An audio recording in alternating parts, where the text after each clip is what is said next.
I rise today to fight a blatant land grab by the federal government. My colleagues and I support the senator from West Virginia's resolution disapproving of the waters of the U.S. rule. This rule would change the definition of navigable waters to include things like roadside ditches, puddles on construction sites, farm ponds. Think about that.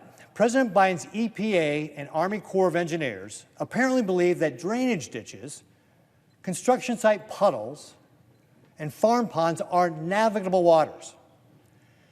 To say this statement defies all common sense is an understatement. Frankly, it's embarrassing. I'm from Nebraska. I get it. I'm from a landlocked state. But to me, navigable means you can put a boat on a body of water and go somewhere. But you don't have to take my word for it. We have the Merriam-Webster definition of navigable right here. And it says, deep enough and wide enough to afford the passage of ships. You put a boat on a roadside ditch, and you're not going anywhere. You put a boat on a puddle in a construction site, you're not going anywhere. You put a boat on a pond, you're just going around the pond. You're not going anywhere besides that. To Nebraska farmers and ranchers, this is just dumb. Beyond that, the Biden administration is trying to change the law without coming to Congress. The 1972 Clean Water Act said navigable waters 50 times. Congress's intent could not have been more clear. As a legislative branch, we must protect our authority. The Biden administration is trying to subvert our laws, and it must be stopped. If allowed to stand, this rule would increase costs and uncertainty for producers, property owners, and small business. President Biden and liberal bureaucrats have absolutely no business regulating this. And I think the president knows it. You know why I think the president knows it?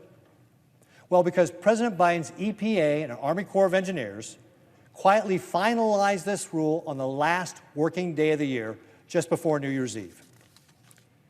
It seems like the president and his cronies hoped that no one would notice. Well, guess what? We noticed. Nebraska's farmers and ranchers noticed. My Senate colleagues and I noticed, and we're pushing back hard. Today, my colleagues and I are defending private property rights from this unconstitutional power grab. Today, we are sending a message to President Biden that our farmers and ranchers need relief, not regulation. Today, we are fulfilling our responsibility to provide oversight and accountability in response to executive overreach. Today, we are defending the authority of the legislative branch. When I was governor, I repeatedly opposed President Obama's efforts to expand the waters of the U.S. rule. As senator, I strongly opposed President Biden's attempt to do the same. I want to again thank Senator Capito for her leadership on this issue. I'm proud to have joined a bipartisan effort today to vote to rescind this unconstitutional rule. I hope President Biden will choose to sign this common sense resolution as he did the D.C. crime bill. He agreed with a bipartisan group of senators then, and he should do the same now. Thank you, Mr. President. I yield back.